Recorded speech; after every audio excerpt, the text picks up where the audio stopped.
بعد کے زمانے میں صحابہ کے بعد سے ہی ایک انتہا پسندی امت میں آئی، ساری ساری رات جاگنا۔ فلاں بزرگ تھے، وہ رسے سے اپنے بالوں کو باندھ لیتے تھے کہ نماز پڑھتے پڑھتے جب نیند آئے اور جھٹکا لگے تو رسے سے بندھے ہوئے بالوں سے اس جھٹکے سے تکلیف ہو اور ان کی آنکھ کھل جائے اور پھر نفلوں میں شروع ہو جائے۔ ایک فلاں بزرگ تھے، وہ اپنے آنکھوں میں نمک کا سرما لگاتے تھے تاکہ آنکھیں جل جائیں، اور اس میں وہ جلن پیدا ہو جائے اور نیند اڑ جائے۔ یہ ایسے واقعات بھرے پڑے ہیں۔ فلاں بزرگ تھے، انہوں نے 30 سال عشاء کے وضو سے فجر کی نماز ادا کی۔ یہ اپنی جگہ پہ بزرگی ہے، لیکن یہ بھائیو یہ دین ہم پیش نہیں کر سکتے۔ فلاں بزرگ تھے، وہ 30 سال سے ستو کھا رہے تھے کہ روٹی کھانے اور ستو کھانے میں 70 دفعہ سبحان اللہ کا فرق پڑ جاتا ہے، تو روٹی کھائیں تو 70 دفعہ سبحان اللہ کم کہہ سکتے ہیں، اور ستو کھائیں تو 70 دفعہ سبحان اللہ زیادہ کہہ سکتے ہیں۔ تو لہٰذا ان کا مجھے تو 30 سال ہو گئے، میں تو ستو کھا رہا ہوں، میں تو روٹی نہیں کھا رہا۔ یہ دین نہیں ہے، یعنی یہ وہ دین نہیں جو ہم انسانیت کو پیش کر سکتے۔ یہ تو لوگوں کو دوڑانے والی بات ہے۔ اور ایک آدمی ایک بزرگ سے ملنے گیا تو وہ نوافل پڑھ رہے تھے،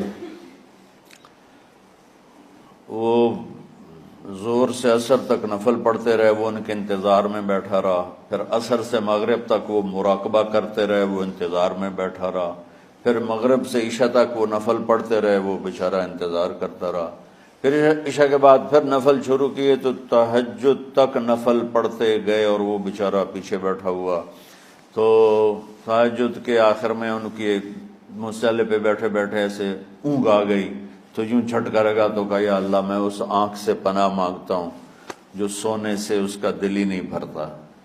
اور پھر اس کے بعد فجر کی نماز پڑھ کے اشراق تک بیٹھے رہے، پھر اشراق پڑھے، اخیر وہ بیچارہ اٹھی کے واپس آ گیا، لگتا ہے نام ویلی کوئی نہیں۔ تو وہ اس نے کسی سے پوچھا کہ یہ بزرگ کب سے یہ کر رہے ہیں؟ کہ پچھلے 30 سال سے کر رہے ہیں۔ یہ راہبانیت کی شکل ہے، یہ وہ دین نہیں جو ہم لوگوں کو پیش کریں گے تو وہ کہیں گے واہ واہ واہ واہ کیا دین ہے بھائی، قبول کرو۔ یہ ایک قسم کا غلو آیا۔ میں ایک حدیث سناتا ہوں، بخاری شریف میں بھی ہے، مجھے اب ہر شے بھول گئی، لیکن وہ ہے نہی الغلو، اس طرح کر کے آپ لوگ زیادہ جانتے ہوں گے جو پڑھ رہے ہیں، کہ غلو سے نہیں۔ حدیث آپ کو سب کو یاد ہوگی کہ 3 صحابہ آئے اللہ کے نبی کے گھر اور پوچھا کہ اللہ کے نبی رات کیسے گزارتے ہیں؟ تو گھر والوں نے کہا سوتے بھی ہیں، جاگتے بھی ہیں، کھاتے بھی ہیں۔ تو وہ تینوں آپس میں کہنے لگے وہ تو نبی ہیں، سوئیں بھی تو کوئی بات نہیں، اور شادی ہے کوئی بات نہیں، ہم تو نبی نہیں، ہمیں تو کچھ کرنا چاہیے۔ ایک نے کہا کہ میں ساری زندگی روزہ نہیں چھوڑوں گا، ایک نے کہا کہ میں ساری زندگی سوؤں گا نہیں، ایک نے کہا میں ساری زندگی شادی نہیں کروں گا۔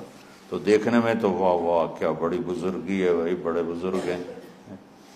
ہمارے نبی کو پتہ چلا آپ نے تینوں کو بلا لیا، کہا تم مجھ سے زیادہ اللہ سے ڈرنے والے ہو، میں تم سے انا اتقاکم یا اخشاکم، الفاظ آپ لوگ کو زیادہ یاد ہوں گے لیکن مفہوم میں صحیح پیش کر رہا ہوں۔ آپ نے کہا میں تم سے زیادہ اللہ کو جانتا ہوں، تم سے زیادہ اللہ سے ڈرتا ہوں، میں سوتا بھی ہوں، میں کھاتا بھی ہوں، میں روزے بھی رکھتا ہوں، میں چھوڑ بھی دیتا ہوں، میری بیویاں بھی ہیں، میں اپنی بیویوں کے پاس بھی جاتا ہوں۔ تم دین میں غلو سے بچو، پہلے امتوں کو ہلاک کر دیا دین میں غلو۔